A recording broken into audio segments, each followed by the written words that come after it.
that Wendigoon followed me on Twitter. I was not following him at the time. He never once reached out to me privately, but he did follow me, which means in my eyes that he 100% knew what was happening because I did tweet about it several times, and then followed me to let me know that he knew, and that he was watching. He is watching because he is the watcher. I got a bed to make this video because what the fuck? This dude has brain worms. He has fucking brain worms. I can't believe this is happening. Today we are talking about Praise of Shadows. Now this is the type of dude that calls you a Nazi because you played Call of Duty World War II.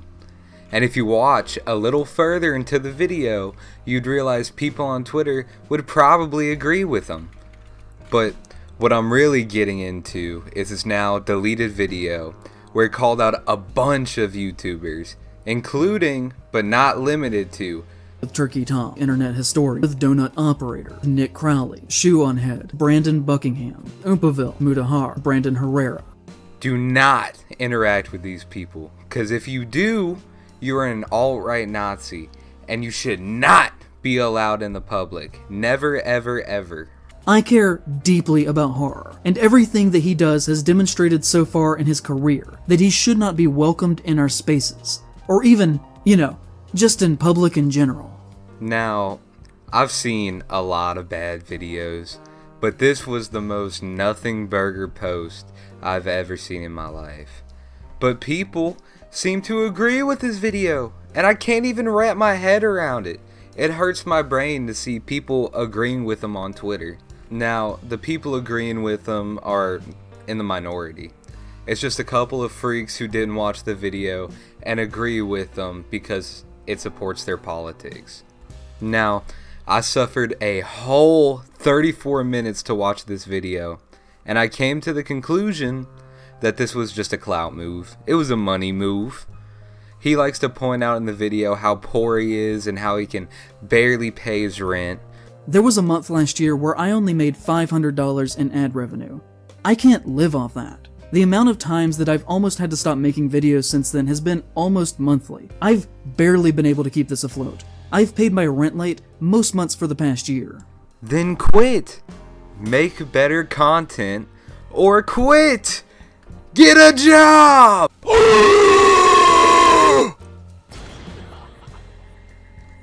Oh no! But instead of making good content, he just rattles about these other YouTubers with arguments like these. Posted images of himself with an MP40, which is a gun used by the Nazis. How do you get this Twitter brain, dude? You remember what I was talking about when I said about that Call of Duty Nazi thing? You remember that? Yeah. I'm gonna go ahead and talk about some of the YouTubers he mentioned, starting with Oompaville, a gun-obsessed content creator that has taken advantage of Nikocado Avocado's mental decline for fame and for money. Now, every YouTuber that's made a video on this so far has talked about the Nikocado Avocado thing because it's insane. Nikocado Avocado is a grown man and he knows what he's doing. He knows exactly what he's doing. He's not, he probably is mentally ill, but his brain's there. He's coherent. He knows what's going on around him. And on top of that, has made content with the human trafficker, Andrew Tate. He is friends with Mutahar, who argued against Andrew Tate being deplatformed from social media websites. Discussions are important. You have to have discussions. Oompaville having Andrew Tate on probably exposed a lot of people to those beliefs and probably kept them away from those beliefs. Real-time questioning has probably saved so many people from going down pipelines and rabbit holes. It's the same thing as watching one news source for your entire life. You're gonna believe it because you've been pre-exposed to it for your entire life. You know nothing else because you've never had anybody question those beliefs. But when you see somebody question those beliefs and watch somebody stammer trying to answer questions, it really brings everything into perspective. Conversations are important. They always will be.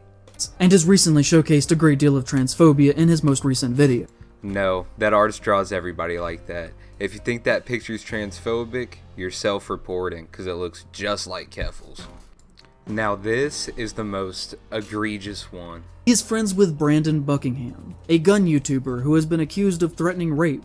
Yes, this is a gun YouTuber. Oh, I'm cold-ass riding.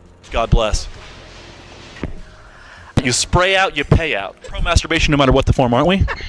If I was rubbing you down and I had you baby oiled up, would you let me milk you like a cow or would you make me stop? Triple stacker, tri-stack premium. Pay the poo tax or relapse on that dope, dog. Roll it on. I run this bitch. Squat. Back in action, no flack, I'm packing. The cops roll by.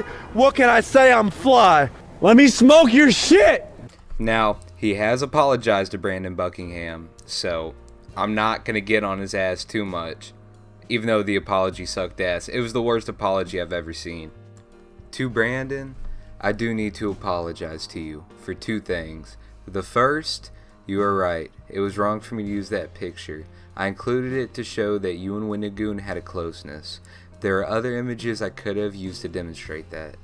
I'm stealing all these tweets right now from Sensitive Society because Lil Bro had to private his Twitter.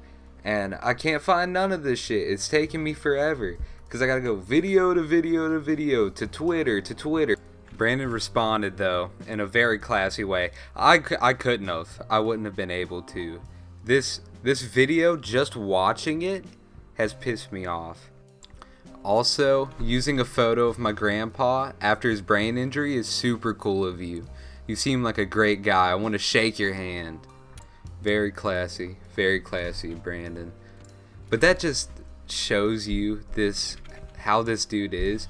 You can tell this is all just a slop fest he threw together in like an hour. He did no research, and that's what makes me the most angry, because he was just trying to gain back his audience and get clout off of this.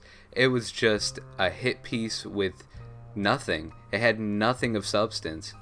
And the dude that's saying all of this about these YouTubers is the same guy that posted a video saying this. History Varek tweets out a clip from a different In Praise of Shadows video and says, "The guy currently trying to shit on Winnegoon literally said that the inbred cannibals in The Hills Have Eyes are representing Native Americans or black people because white people."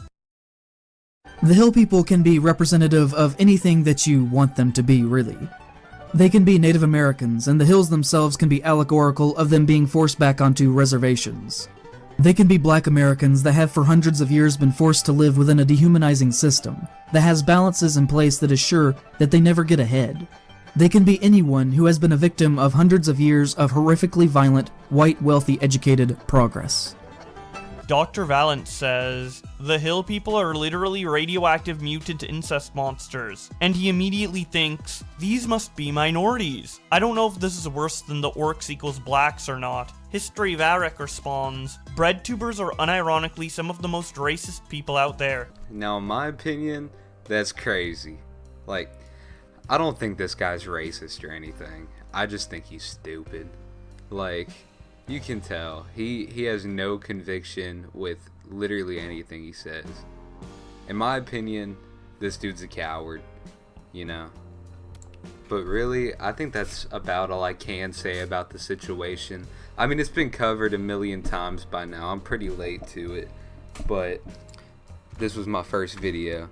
But at least I know my first video is better than this guy's video. Part of the Boogaloo movement, but I cannot find substantial proof on if this is true or not. Then why do you mention it?